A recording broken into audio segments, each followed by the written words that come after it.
Hey everybody, and welcome to another Research Matters webinar. We're going to come at you with some more research, especially some very recent research that I want to point out, like fresh off the presses research that I want to get to. But I keep getting asked questions about protein and comments, especially about my webinars on protein conjugate, branched chain amino acids, etc., etc.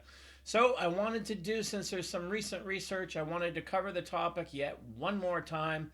And oh no, was I wrong about protein? Well, that seems to be what people want me to address. So I think a lot of the times we have to start at the very beginning, that people have a complete misunderstanding on the topic of protein. For instance, animals do not make essential amino acids. Like humans, they get their amino acids from the plants that they eat, which is where all amino acid supply emanates from.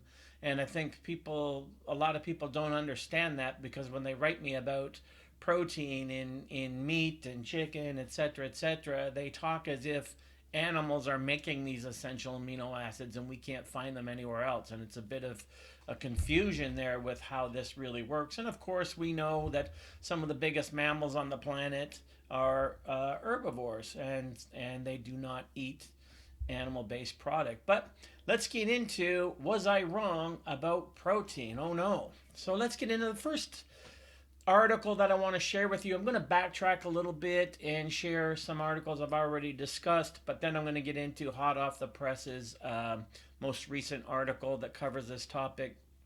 So the first one I'm going to put up on the screen for you is from the Journal of the Academy of Nutrition and Dietetics from December 2013. It's called Nutrient Profiles of Vegetarian, Non-Vegetarian Dietary Patterns. Very, very long article, and basically what this research gets to is, in terms of quantity, in this research, people consuming a plant-based diet average more than twice their protein needs on average. So that's in terms of quantity. Now, in terms of quality, let me put up this piece of research, and we'll just put up the PubMed links there for you. So this is an article called Plant Proteins in Relation to Human Protein and Amino Acid Nutrition from the American Journal of Clinical Nutrition in 1994, and I've used this piece of research before.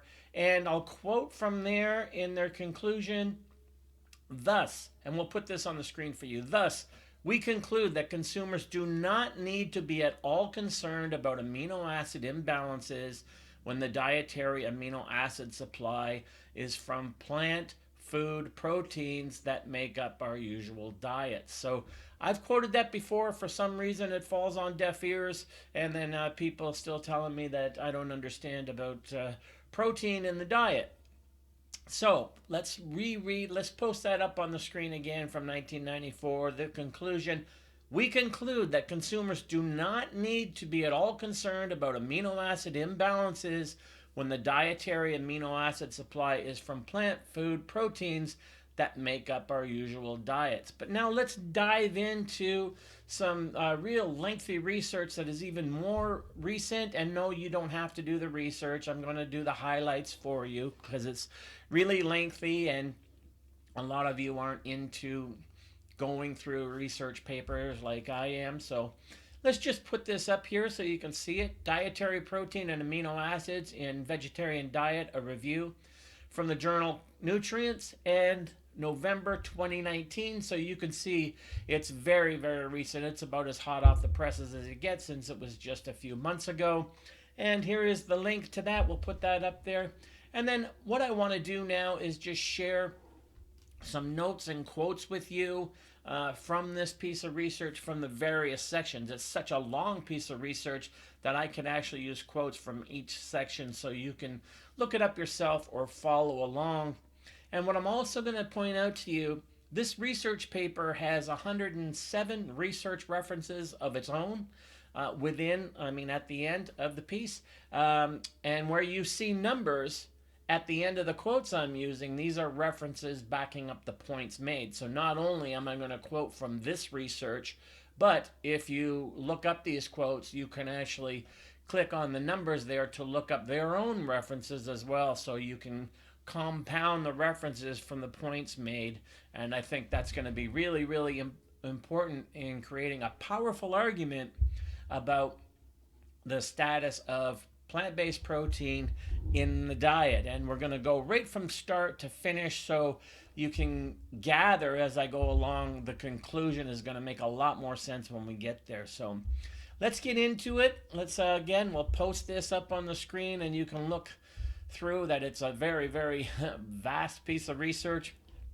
So I'm going to go right to the first section from the abstract section, and I'm going to quote here, and we'll put this up on the screen. I'll try to put up all the quotes if I can, or I'll take my time. But from the abstract section, we'll post up here. We point out that protein-rich foods such as traditional legumes, nuts, and seeds are sufficient to achieve full protein adequacy in adults consuming vegetarian/vegan diets, while the question of any amino acid deficiency has been substantially overstated. I should read all these quotes over and over again, but look at that up there, and it's funny that they talk about protein-rich foods being legumes, nuts, and seeds rather than animal-based products. But as you can see here, plant-based proteins achieve full protein adequacy, and also the question of amino acid deficiency has been substantially overstated, and I'll get to that later on, hopefully, as we go through. And now from section 2, overall protein adequacy in vegetarian diets, here's a quote that I think is important. Although protein intake is very often lower with a vegetarian diet, it will still be sufficient. So yes, a lot of the times people take in less protein in a vegetarian plant-based diet, but people are over-consuming protein so much anyway that less protein might actually not only be sufficient but might be better. So from the data examination section, I'm going to move right into that now. And the quote there, from the dietary data at hand, we can deduce two complementary pieces of information. First, some vegans in the general population may be at risk of having a protein intake that is lower than the estimated requirement, although more precise data need to be collected to accurately assess the proportion of the population in this lower end of the distribution. In this context, low protein intake may be also primarily an energy intake deficiency. So it's really what they're saying there. It's not so much about low protein, but low calories overall. And I'll get to that in a minute. Secondly, I'm quoting, most vegetarians, including vegans, have an adequate protein intake overall, and some of the individuals in this population have notably high levels of intake, which is in line with other analysis. And here you see in this quote the numbers that I'm talking about after the quote yet again. And those numbers, if you just hover over them, will give you the pieces of research that back up that claim. So most vegetarians have an adequate protein intake overall, and some are even on the high side. So what we see here is that any protein deficiency is likely more about a lack of calorie intake overall than it is about lacking reliable sources of amino acids. We see this especially in diet and weight and body obsessed individuals who they tend to adopt a plant-based diet as a way of further restricting calories and cutting out food sources entirely. I've seen this from my own coaching experience over the years as well. Way before the debate was about plant-based diet or not, there was just people with eating disorders and food issues that look to ways to limit the food that they take in rather than concerns about health and well-being. So that's an important note to make as well from that section. But let's move on to section 3, which is amino acid adequacy in vegetarian diets. So I'm going to put this quote up there for you to see. Quote, the amounts and proportions of amino acids consumed by vegetarians and vegans are typically more than sufficient to meet and exceed individual daily requirements, provided a reasonable variety of foods are consumed and energy intake needs are being met. Furthermore, the claim that certain plant foods are missing specific amino acids is demonstrably false. All plant foods contain all 20 amino acids, including the 9 indispensable amino acids. Boom. And as you can see, there's number 33 again. You can check out one of their own references to make clear that point as well. Further from section 3, I don't want to say this too fast so that you don't have time to read the quotes as I'm putting them up. But also from that section, let's put up the next quote for you to see. In developed countries, plant proteins are mixed, especially in vegetarian diets, and total intake of protein tends to greatly exceed requirements. This results in intakes of all 20 amino acids that are more than sufficient to cover requirements. And then ... later down in that paragraph a little further, they continue. I'm going to continue with the quote. Even when eating a plant-based diet of limited variety, significant amounts of total protein can be achieved from a high intake of low protein foods such as vegetables and fruits. And there again, you can see a reference that they use there that you can check out to back up that claim as well. So even when you're not taking in what are known sources of plant protein, high amino acid content foods, you're still likely to get enough amino acids from low protein foods such as vegetables and fruits, and how they contribute overall to your amino acid profile. So that's really important as well. And then a lot of the critique that I get from people who lack information and lack the research is, okay, but what about protein absorbability? So once I cover quantity and once I cover quality, then people come at you with the anti-nutrient thing about protein absorbability. And I've had this conversation with Dr. Greger and T. Colin Campbell and a lot of other experts on nutrition.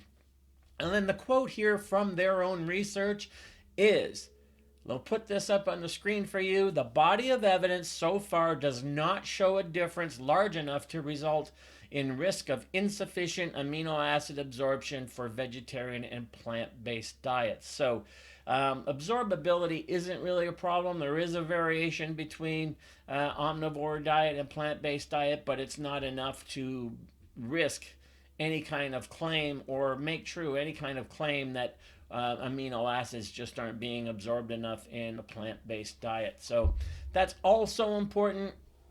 And again, you can see just how methodical this research is. And I think that's important as we go along, because it is a long piece of research. And like I said, it's relatively fresh and new research from November 2019. So we see they're focused on protein as they're covering all the bases. So now we'll move on to section 4. And I want to read the heading from section 4. There is no evidence of protein deficiency among vegetarians in Western countries. Let me read that again. No evidence of protein deficiency among vegetarians in Western countries. So here's a quote from that section.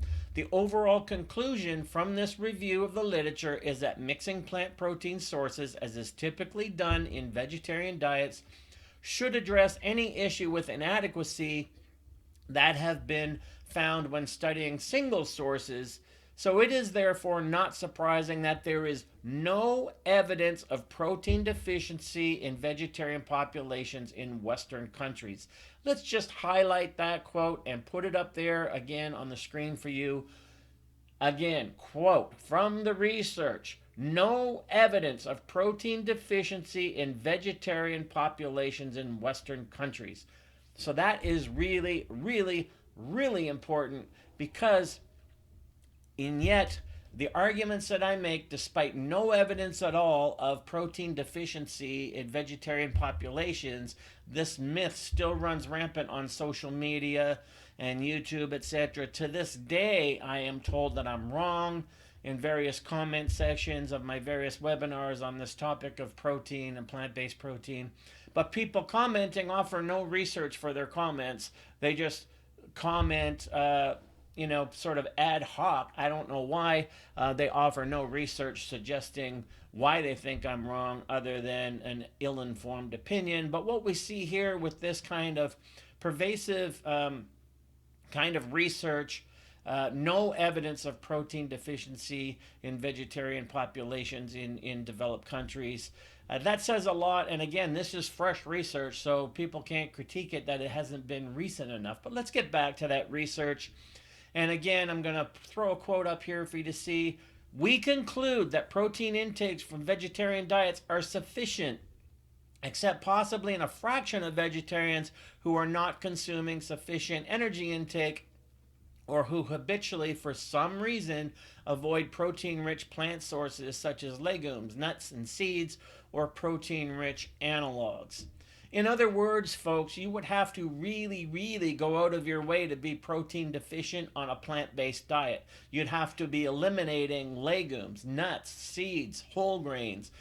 So, what would you be eating if you eliminated all those things? I have no idea, but that's the only way you're going to be deficient in protein. So you would have to be severely limiting your food choices, and that's not healthy. And nobody in a plant-based community or otherwise would be suggesting that anyone just eat one type of food all day long, carnivore diet aside, because that's ridiculous.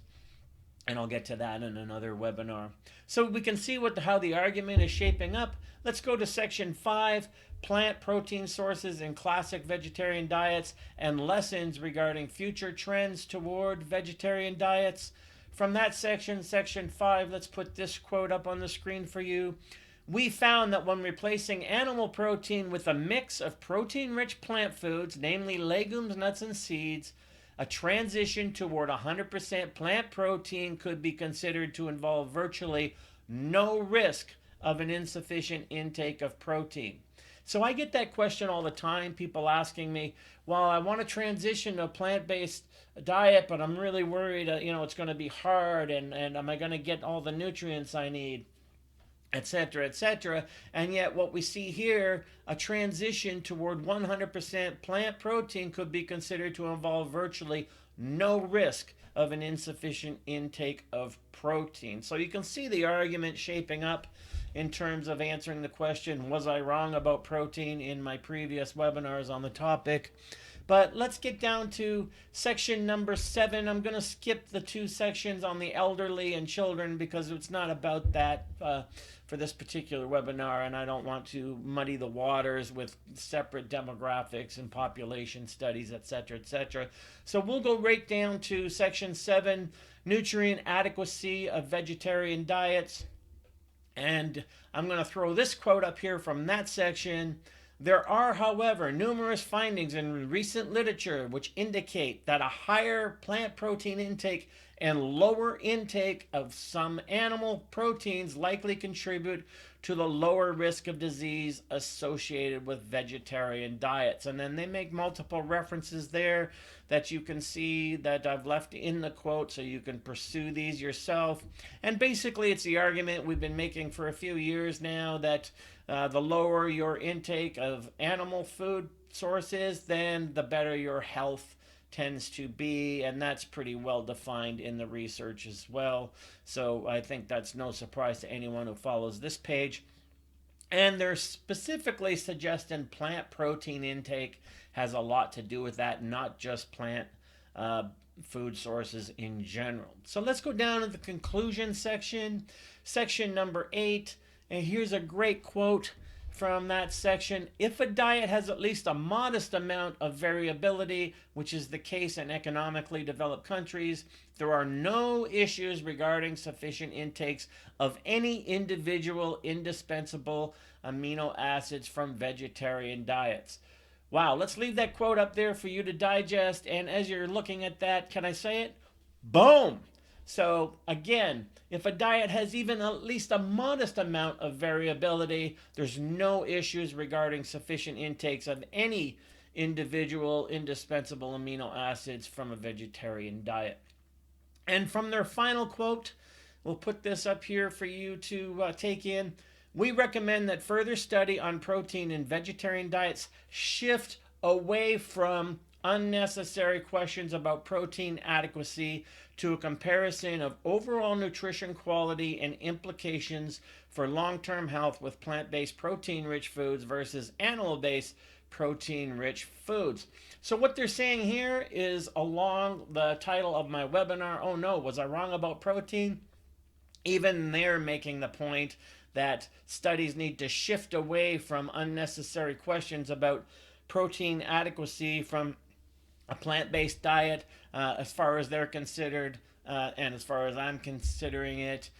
This has been asked and answered over and over again, and it's like if people don't like the answer, they want to keep asking the question in a different form. So what they're saying here is, look, protein adequacy, protein quality, protein quantity from a plant-based diet has been asked and answered.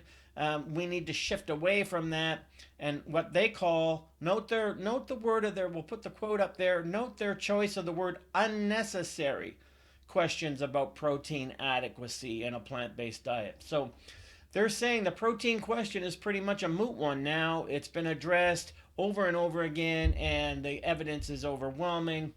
And if it were not for the imprints left in our generation and the generation after me via decades of marketing of animal protein sources like dairy, milk, eggs, etc., and of protein being so important, then that's the imprint that's left, and that's why people have continued to ask this question about protein, when it's been answered over and over again in various different forms in the academic community and research. So to answer the question, oh no, was I wrong about protein? The overwhelming data on the topic answers the question, no, I was not wrong about protein. Focusing on protein quality and quantity in the diet is just so last century, folks. It's so 50 years ago.